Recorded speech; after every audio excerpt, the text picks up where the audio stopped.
Welcome to Around the Weird. Here's your host, the museum curator of the strange and unusual, Mr. Nothing. Thank you, mysterious voice, and welcome back to Around the Weird, a booktube channel where I talk about all the unusual and out of the ordinary literature that I have found in my travels. Today, I want to talk about a book that I read, one that is from a northern Canada Inuk writer, which I've never really read any literature or really heard from people from that region before, as Canada kind of just like pushes them to the margins and ignores them. But today's book is all about the experiences of a young woman growing up in a northern Canada reservation town. I am referring to Split Tooth by Tanya Tagaq, which was published in 2018. For those who don't know, Tanya Tagaq is a singer primarily, as well as an activist. She's known for her throat singing, which is, interestingly, a type of singing that I'm not really exposed to all that often. And she is well regarded for her work there. I don't really know how to compare throat singers against each other for how high quality they are, but I presume she's doing a great job if people are purchasing her songs and whatnot. I did find myself compelled, or I found myself liking one of her songs called Retribution, which I will put a link to it in the description so that you can find it. It sounds very unusual, but it's a very interesting song and music video. And in addition to doing this, she also is an activist for native rights across Canada, including the right to hunt seals and the traditional native seal hunt that takes place among Inuk tribes, Inuit tribes, and similar tribes. Don't know too much else about that, but, although hunting seals sounds terrible, if it's part of the tribe's culture and as long as they're not driving these animals to extinction, it should seem fine. I'm sure the outlying community has problems with it because of traditional, Canadian racism towards natives that we've seen in other writings that I've talked about on this channel, including Indian Horse by Richard Wagamese, among a couple other authors. And in addition to all of that, she's also a writer, but she's only written one book, and it's the book that I'm talking about today. And she hasn't really written anything else that I know of, but I would be very interested in seeing what else she writes and what else she puts out into the world, because her writing is quite unusual, but again, interesting. So without further ado, let's talk about Split Tooth. I will do a summary, a little bit of analysis, and we will move on from there. So Split Tooth focuses on an unnamed narrator who is a young child living through the 70s and early 80s. She lives on an Arctic reservation, again, somewhere in the 1970s in northern Canada, in Nunavut, I believe it is.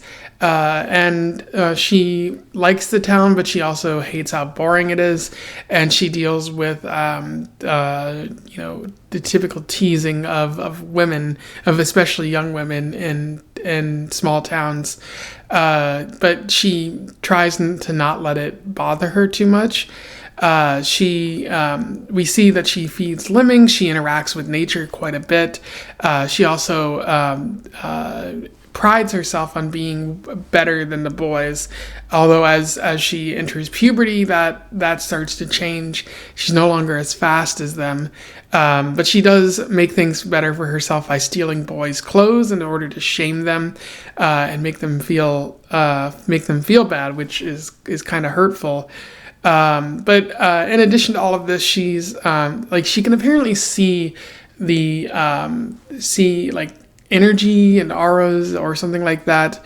Like, she can see the negative energy in a room that comes from the ghost of our past, and she lets it inhabit her at one point in the story and scares her friends away, but it clearly doesn't stay within her. And I don't really know if this is something that's actually happening, if she's just leaning very heavily on on Inuk folklore, or if the narrator is not mentally well in this story. It's never really suggested which one it is, and I think it kind of leads more to the magical side of things than anything else. But as the story progresses, we also learn that the narrator deals with a lot of sexual assault, as well as abuse in the form of neglect, and also just abuse from parents, abuse from school teachers, abuse from the other school children. And even the school teachers, like the authority figures in her life, sexually assault her. So things aren't going too well for her, and she tries to block it out whenever possible in order to avoid confronting the sadness that's in her life. Again, the narrator feels connected to nature, even like going so far as to lie down on the ice of a lake and just feel connected with the water, and knowing that she could die at any moment if she were to drop into the ice, but realizing that nature isn't going to really allow that to happen. And then later, as the narrator gets older, like she sees her drunken uncle at a party, and this uncle sexually abused her in the past, and so she invites him outside for a smoke and pushes him down the stairs, and manages to get away with it because everyone at the party assumes he fell down because he was drunk, and nobody really calls her out on it. So she gets some semblance of retribution, even if it's not full retribution for her. And then at another point in the story, she goes through a strange ritual, which entails her getting naked and getting into frozen water, and then allowing nature to come all around her, and then being sort of absorbed by the northern lights. She does give the northern lights a sort of animated description in this story, the narrator in particular. And it seems like the northern lights impregnate her in some way, although we don't find that out until later in the story. But it does change her for the better, where she becomes more confident, willing to stand up to bullies, and willing to hang out with a young man named Best Boy, who she calls, who she's attracted to, but because she feels she's married or in a relationship with the Northern Lights, she doesn't really seek out any real relationship with this boy. Again, we also find out that she's pregnant. Now, whether or not this actually happened as a result of the Northern Lights, the narrator and Tanya Tagaq doesn't really make it all that clear. But she carries babies to term, gives birth. Their names are Savik and Naja.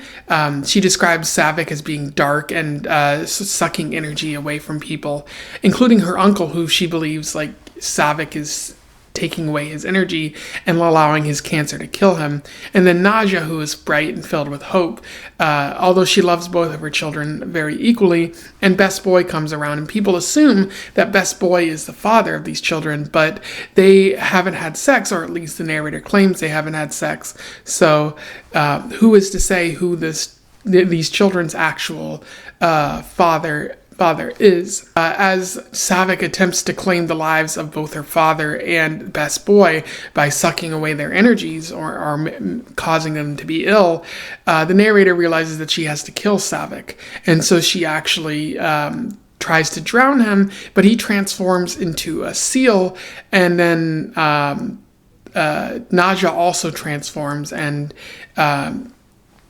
goes away. I don't exactly know what is happening there, but then the narrator, I think the narrator admits that all of this maybe was a dream, because they were they had killed themselves or planned to kill themselves, and now they're going to hell, or at least their grandmother says they are, so that they can reclaim souls. It's a bit unclear, but that's where the story ends there. In terms of analysis, there is a fair bit to talk about with this story. I feel like it leans kind of heavily into magical realism, or the Native American version of magical realism. Whatever you might call that, spiritual realness or something like that, or maybe just magical realism. It's hard to tell what's real in the story and what's the narrator is just making up, what's actually happening to the narrator. It's a bit unclear, but one of the themes that Tagaq is working with here is that of abuse and trauma. The narrator in this story is subjected to years of abuse and neglect. This abuse comes in the form of sexual abuse, just being raped by her uncle, various family members, and even school teachers, people that she's supposed to be trusting. So there's a violation of the trust that you have for those types of authority figures. There's physical abuse from schoolmates and from family members, neglect where it seems like they don't really care about her. They're not even noticing that she's gone most of the time. And she sees this abuse in others as well. There's a harrowing part of the story where she talks about staying at her uncle's house, and his uncle's girlfriend was around, and she could hear them fighting through the walls. And when she comes out later to try to sneak out, she sees a trail of blood around the house, indicating that it was a pretty serious fight going on. And that would be harrowing to see and very traumatic to see, because she doesn't really have any positive relationships in her life. She's only witnessing this sadness, this pain, this frustration, racism, the after effects of the residential schools, which she kind of mentions in this story. And the effects of all of this, of seeing this, it would be hard for one person to take in. And indeed, it does make the narrator numb to the abuse eventually. There's an interesting quote that I would like to read to you from this. "I realize only once my spirit is leaving that all those nights my bedroom door got opened taught me how to be numb, to shut off, to go to the lonely place. I was forced out of my body. I was forced to pretend I was a shadow. Those nights gave me the pain that has guided me to death." And that's just an interesting quote, because it shows that the narrator was numb to this pain, that maybe they talk about like cutting themselves just for fun, and like you can't even feel that sort of pain anymore. And eventually that kind of pain would allow you to just see death as, an inevitability, as something that might happen. It might lead you to kill yourself eventually. So the only option for the narrator is to become numb, but even that, like living a life like that isn't very healthy. And you could see this entire story as like a form of escapism. Like maybe there isn't any magic happening.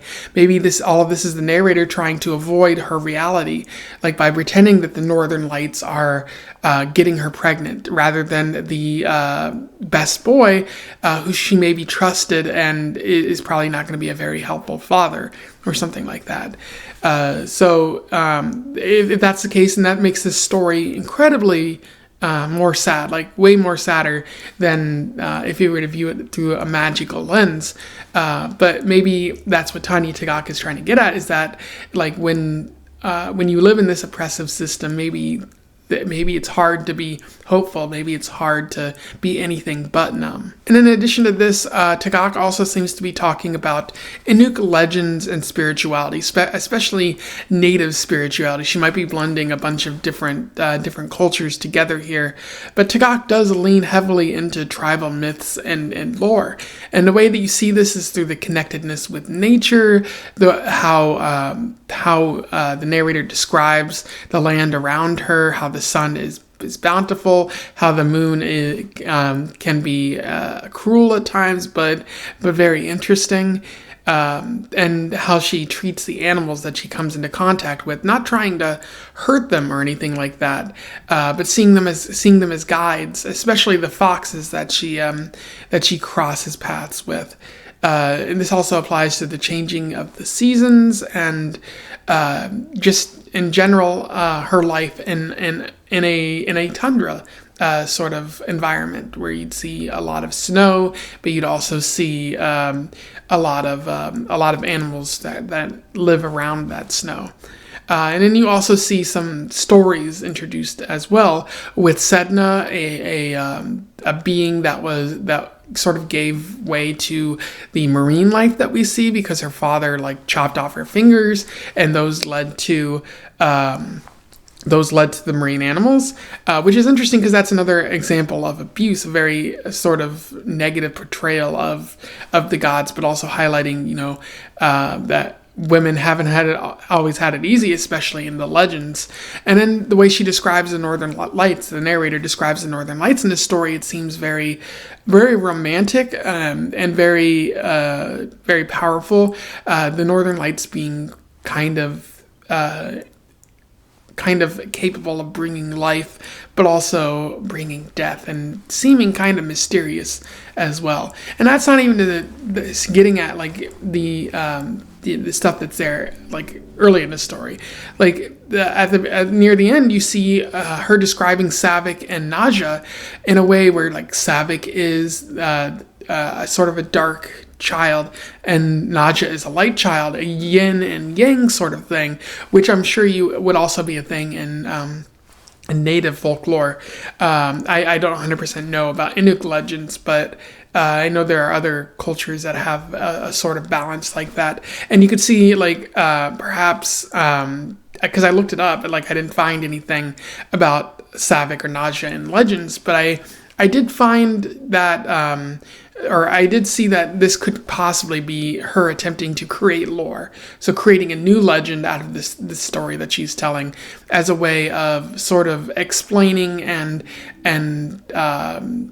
remarking on this time period that she lives in, where there's oppression, there's reservation systems, and it's a very tough place to live in the wake of all of this this abuse and this trauma that she's feeling. And then, in addition to all of that, there's this kind of feels like a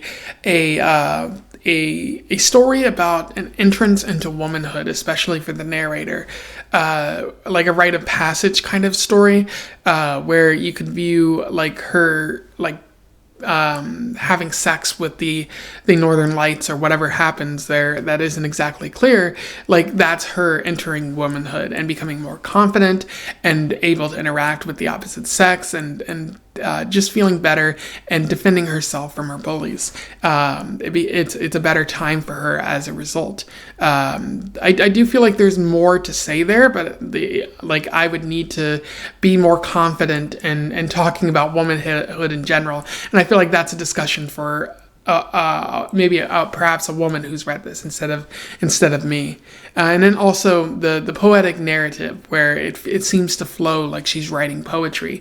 And indeed, she does write poetry in this book. Like the chapters are broken up by poems which seem to describe the current situation of the narrator. It's very beautiful, if it does make the story a little bit vague as well. And then the one thing that I didn't like, which I've been hinting throughout this video, is that this story does feel incomprehensible and vague at times. Like it's unclear what Tagaq is trying to say. From time to time, it's unclear what's happening to the narrator. If some of this is a dream, if some of this is in reality, perhaps all of this is meant to be intended in a spiritual sense rather than in a literal sense. But it's very unclear where to go. It doesn't feel like very grounded to me, which is the ultimate problem with the story. Like there's nothing to ground it and make me feel like any of this is actually happening. It could be all in the narrator's head, or it could be actually happening to them, and Tagaq doesn't do a good job of presenting that, of grounding that story. Of course, I'm also willing to accept that I just don't get this story. That I do think it's pretty well written, and there are a lot of good points, and I see what Tagaq is trying to say. But ultimately, maybe because I'm not within the culture, or because I'm not a woman, I can't understand her experience that well. I do think it's a story that needs to be read maybe twice in order to see some things that you might have missed, but the first time through it feels kind of incomprehensible, and I feel like my enjoyment of it suffered as a result. Anyway, those are my thoughts on Split Tooth by Tanya Tagaq. It's a fun story to read if it is a bit hard to understand. I'm going to say I do recommend that you check this out there. This video is usually my diversity video, my attempt to understand other cultures for the month. It kind of filling in the gap from when Bevan and I don't really do book club anymore. So I do feel better for having read this, but it does make it very difficult to understand what she's trying to say based on everything that I've said in this video. So if you go into knowing that, you might enjoy it more, whereas I did not know anything about it stepping into this book. So things were a bit confusing to me. But that said, I think it's more I just don't get it rather than this is a bad story.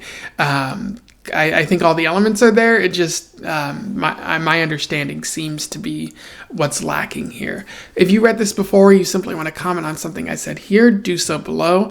Let's have a discussion about Split Tooth. Otherwise, don't forget to like, share, and subscribe so that more people can find out about this author and this book if they don't already know.